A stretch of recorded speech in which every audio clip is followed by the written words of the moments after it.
بسم الله الرحمن الرحیم. یا ایها الناس و خلقو اعبدو بندگی خاص که ربکم الذی در رب خپل هغه ذات خلقکم چې پیدا کړی تاسو والذین او ها کسان من قبلکم چې مخکې ستاسو نه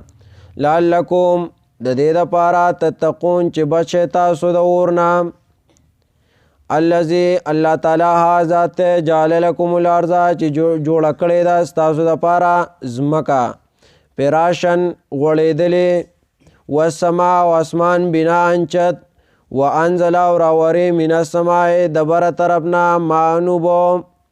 فاخرجان روباسي به باغ سرا من الثمرات د میونا رزق لكم د پاره د پیدې ستاسو. فلا تجعلوا لله نمگن اللہ تعالی سرا اندادن شریکان وانتم تعلمون او حال دا چه تاسو خپوئے گئے وین کنتم او کچریے تاسو پی ریبین پشک کے مما داغنا نزلنا چی لگ لگ نازل کڑے دے منگا علی عبدنا پا بندخ پل باندے پاتو نروڑے بصورتن یو صورت من مثلی پشاند دے قرآن ودو او رو غواړی شهداکم مددگاران خپل من دون الله سوا د الله تعالی نه ان کنتم صادقین که تاسو رښتینی په خپل دعوه کې فإن لم تفعلوا پس که چرې ونه کړی تاسو دا کار ولن تفعلوا او چرې نشئ کولی فاتقوا النار التي نو ځان بچ کئ په قبلولو د توحید سره د اور نه التي هغه اور وقودها الناس چې حشاک دای خلق ته یعنی مشرکان والحجاره او غټی دي اعدت تیار کړی شوی دی للکافرین د پاره د کافرانو وبشر الذین او زیر ورکړای کسانو ته امنو چې ایمان راوړی دی وعملوا الصالحات او عملونه کړي دي په طریقه د پیغمبر ان لهم چې یقینا دوی لرا جناتین باغونه دي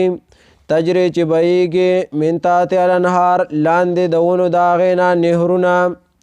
کلما هر وخت چې وربکلی شي دوی ته رزقو خوراک یا رزق منها د دغې نه من ثمرتین څه میوه رزقا د پاره د خوراک قالو دوی به وایي هذا الذي دا هغه څیز دی رزقنا چې راکړی شوی موږ ته من قبلو مخکې د دې نه ووتو به متشابهه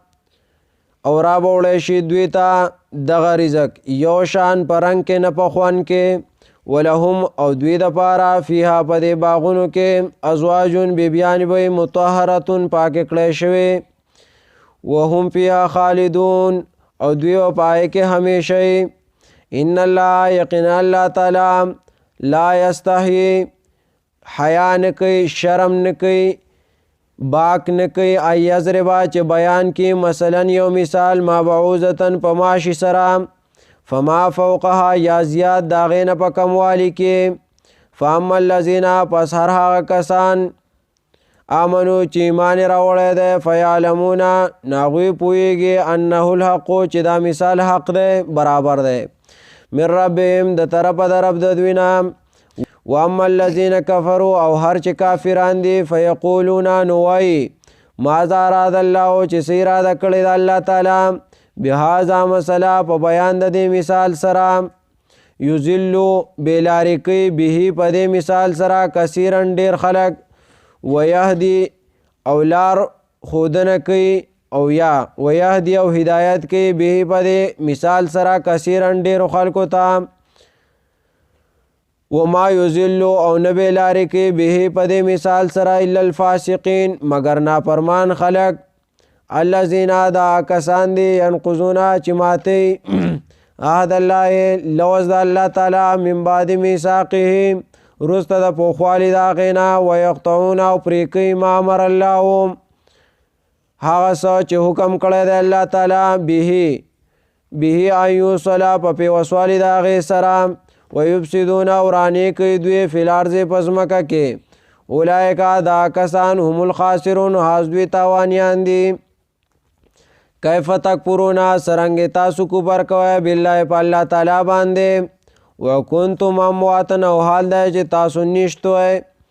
فاحیاکم نو ژوندي کړی تاسو ثم یمیتکم بیا به مړه کي تاسو ثم یحییکم بیا به ژوندي کي تاسو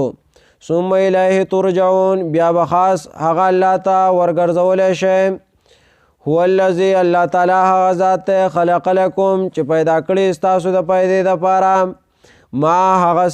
هغه څیزونه فی الارض چې په ځمکه کې جمیعا ټول ثم استوى بیا اراده وکړه الله تعالی الی السماء اسمان ته فسواهن نو برابر جوړ کړل 7 سماوات و اسمانونه وهو بكل شیء علیم او هغه الله تعالی په هر څیز باندې پوهه دی